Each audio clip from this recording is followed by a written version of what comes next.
जिधर वो इख्तलाफ कर रहे हैं ना आमिर साहब, उधर आइए ना। एक खड्डे से तो बच बचा हो गया पीपल्स पार्टी का, अभी 27वीं के अंदर एनएफसी को रिविजिट ना करना, 28वीं के अंदर ये आगे कितनी बड़ी खाई है बताइए।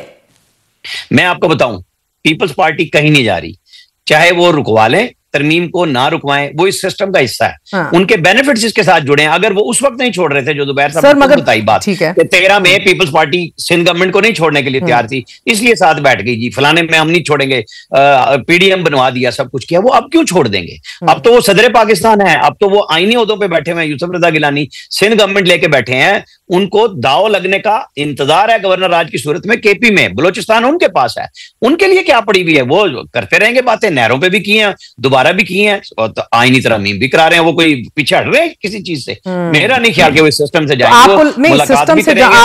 सिस्टम से तो नहीं जाएंगे सर, बिकॉज बहुत ज्यादा आईनी पर्क्स और प्रिविलेजेस हैं। एक मिनट, वो अपना डेमोक्रेटिक चेहरा भी रखेंगे उस मुलाकात में, जो ये जो आप मीटिंग रख रहे हैं उसमें भी जाएंगे और अपनी बात करके भी आएंगे। आमिर साहब, एनएफसी में मसला तो है, आज पीपल्स पार्टी नहीं मान रही, कल अगर बिलावल वजीर आजम बन जाते हैं तो करना तो उनको वही पड़ेगा, ये तो अंडरस्टूड है। मेरा नुक्ता ये है कि पीपल्स पार्टी को साथ मिलाकर थोड़ा हुकूमत पर दबाव डाला जा सकता है, ये मार्जिन भी नहीं है अभी तहरीक पाकिस्तान के पास। मैं इसलिए नहीं मान रहा कि ये बहुत सारे लोग कहते हैं ना, वो जी पीपल्स पार्टी को, वो सदर पाकिस्तान के पास वो इख्तियार आइन में वो वाहिद मौजूद है कि उन्हें ये कहने की भी जरूरत नहीं है कि जी अदम एतमाद लाहौर निकालो, वो कह दें मैं हट रहा हूं और शहबाज शरीफ एतमाद का वोट ले लो, करा लें। भाई ये कोई कहानी है कि जी आ भी रही है, हामी भर चुकी है, नहीं आएगी। पीपल्स पार्टी क्यों आएगी? मतलब देखें ना, वो इस रजीम का हिस्सा है। वो इस रजीम को चाहे 27वीं अमेंडमेंट एनएफसी अवार्ड पर उनके तहफ़्फ़ुज़ात हैं और बिल्कुल जायज़ तहफ़्फ़ुज़ात हैं। I totally support and understand Peoples Party किस पॉइंट ऑफ व्यू से आ रही है एनएफसी का दिफा करने के लिए। एक तो ये जो provincial government versus federal government की जो बहस है, इसमें से सबसे एक स्टार्टिंग पॉइंट गलत है कि as if the ownership of all resources is federal government, और वो एक बड़ा एक एहसान करती है कि जी आप इतना ले लें, आप इतना ले लें, and now they have decided कि 58.5% नहीं दिया जाएगा, अब कम दिया जाएगा क्योंकि वफाक की जरूरत ज्यादा है और सूबाई हुकूमतों ने तो वैसे ही खराब काम किया। वफाक ने कौन सा कोई बड़ा जबरदस्त तीर मारे हैं पिछले 10-12 साल में जब से एनएफसी अवार्ड आया। सो बिल्कुल वो उसमें सीरियस है, वो प्रोटेक्ट करने की कोशिश करेंगे। अब मेरा अपना ख्याल ये है कि फेडरल हुकूमत भी और एस्टैब्लिशमेंट भी पीपल्स पार्टी की पॉइंट ऑफ व्यू से एग्री करेगी and then they will move forward without changing much in the NFC. Okay, so और सर इस सूरत हाल के अंदर आप लोग ये काविश तो कंटिन्यू कर रहे हैं, मगर आमिर साहब दूसरा जो अपनी एक और काविश पैरेलल चल रही है, 1.5 इंच की मस्जिद बनाई हुई है चंद साबका तहरीक इंसाफ के रहनुमाओं ने, और उनकी काविश है कि डायलॉग हो। ये खबर भी थी शामी साहब की 10 दिन पहले, फिर अब्बासी साहब ने भी दी कि वाकई राब्ता कर रहे हैं कुछ ऑफिशियल से, हुकूमत से, कि ये डायलॉग हो। इसके अंदर आपके इमरान इस्माइल हैं, फवाद चौधरी समेत हैं। Do you see that going anywhere? आपने 1.5 इंच की मस्जिद कह के उनके चूरन का काम ही फारिग कर दिया।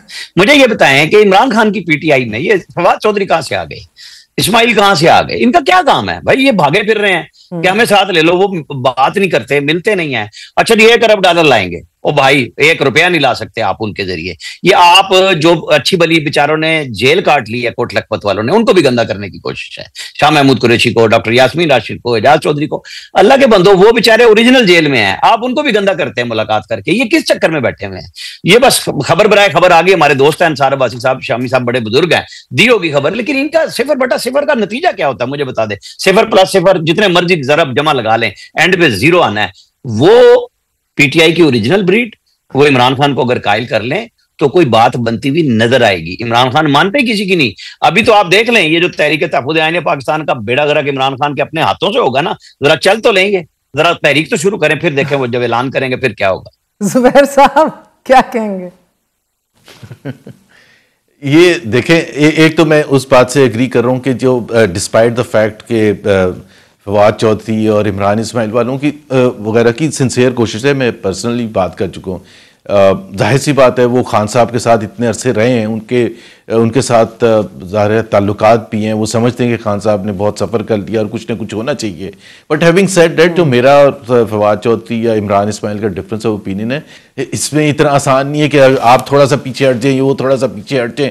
और फेडरल हुकूमत जो है PMLN इसमें क्यों ऐसे ही पॉजिटिव किरदार अदा करेगी? वो मीटिंग करने के लिए तो वो करेंगे, हाँ जी कुछ ना कुछ होना चाहिए, टेम्परेचर कम होना चाहिए। It's a non starter.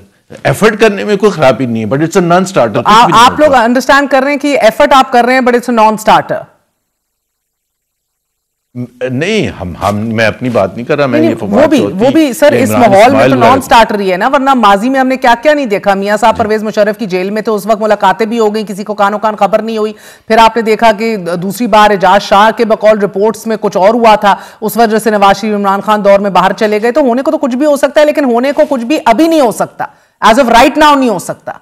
अभी एक चीज है, जिस तरह अभी अगर हुकूमत सिंसियर हो तो कम से कम एक चीज तो करे ना, कि ताकि चीजें आगे बढ़ने शुरू हुए। सर हुकूमत ने अपनी सिंसियरिटी आपको तो साबित करनी नहीं है ना, उनको सिंसियरिटी या लेजिटिमेसी या क्रेडिबिलिटी मैं कह रहा हूं कि टाइम बाय करना होता है ना, एक टाइम बाय भी करना होता है, एक आपने दूसरे ऑडियंस को, इंटरनेशनल ऑडियंस को। सर आमिर साहब, टाइम बाइंग को इशू है हुकूमत के लिए? पहले भी 10 ईयर प्लान का सुना था, इधर भी लगभग कुछ ऐसा ही सुन रहे हैं। मुझे तो ये नहीं समझ आती कि ये इंटरनेशनली किसको ढूंढ रहे हैं, कि कौन इनके लिए आएगा। ये तो ट्रंप पे बैठे हुए थे 20 जनवरी से, इमरान खान ने मुज़ाकरात उसके लिए तोड़ दिए थे। वो किसका नाम लेता है रोजाना? जरा जुबैर साहब ले लेना नाम के, वो किसकी बात करता है और रोजाना करता है। मोदी की तो छेड़ बनाई हुई ना, इनकी भी बनी हुई है, जो PTI के साथ लगे हुए हैं कि सारे $1 मिलियन हमने लगाए हैं, वो आएगा, वो ये कर देगा, वो कर देगा, सारा कुछ उड़ा के रख दिया। वो नाम भी नहीं लेता, वो पूछता भी नहीं है। और अमेरिका नहीं है तो बाकी कौन सा? मुझे बता दें आप कि ये उस चक्कर में लगे हुए हैं। इनको यहाँ की रियलिटी समझनी चाहिए। सियासी तौर पर इनमें किसी में जरूरत हो गई इमरान खान से जाके बात तो करें। ये अंदर जाते हैं, वो जो कहता है चुप करके वापस आ जाते हैं। मैं 10 लोगों से पूछता हूं। और रैपिंग अप फिर आमिर साहब, उसको ये तो बताएं कि जनाब जो आपने कहानी में अगली कड़ी इमरान खान का मिलिट्री ट्रायल दिख रहा है। इमरान खान ने मेरी फाइनल कॉल है, मुझे तो 100% लग रहा है। मुझे तो अटक किला नजर आ रहा है दोनों के लिए। आप जेलें मत ढूंढे इधर उधर की। वो अगर मिलिट्री ट्रायल होना है तो वो आराम से वहां दोनों का हो जाएगा, उसमें कौन सा इशू है? यहाँ पे नवाज शरीफ नहीं रहे अटक किले में। जब ये होती है, आप मिलिट्री की कस्टडी में है तो कहां जाएंगे? आपकी कनेक्टिविटी फैज हमीद के केस में सीधी सीधी सी है, ये पहले से है। ये GHQ ट्रायल ऐसे नहीं रोका गया। GHQ हमला केस कई महीनों से रुका हुआ है। वो शिफ्ट होगा या ये शिफ्ट होगा। वो फाइल हैंडओवर हो सकती है टू द मिलिट्री कोर्ट्स अगर इतनी शवाहिद सामने आ गए। लीगली वो देखे ना महर, मैं इसका एक बस छोटा सा जवाब, अगर चीजें आ रही है ना तो बड़ी सामने की बात है। कस्टडी तो मांग ली जाएगी। पहले भी सिविलियन कोर्ट से कस्टडी मांगी गई थी ना सबकी, जिनके मिलिट्री कोर्ट में ट्रायल हुए हैं। आमिर भाई जो भी बोल लें, 2.5 साल हो चुके हैं May 9 को, जो हमें अभी तक एविडेंस बताया गया, बहुत बड़ा एविडेंस। वो 2 या 3 पुलिस वाले जो भेस बदल के सोफों के पीछे सुन के May 7 को जो मीटिंग हुई थी PTI की, वो एविडेंस हमें पता है। मुझे उससे आगे कोई स्पेकुलेशन नहीं करनी है। इसका मतलब ये कि 2.5 साल में आपके पास कुछ और नहीं आया, और अगर आया होता 14 महीने की वो जो अब आमिर साहब हंस दिए, मैं तो समझ ही नहीं रही सर। कभी आप हंस देते हैं, कभी आमिर साहब हंस देते हैं। नहीं मतलब आप खुद बताए ना कि ये होंडा एविडेंस आज तक कभी आपने सुना है कि 3 बंदे एक मीटिंग में पहुंच गए सबसे बड़ी पॉलिटिकल पार्टी के, पता ही नहीं चला किसी को।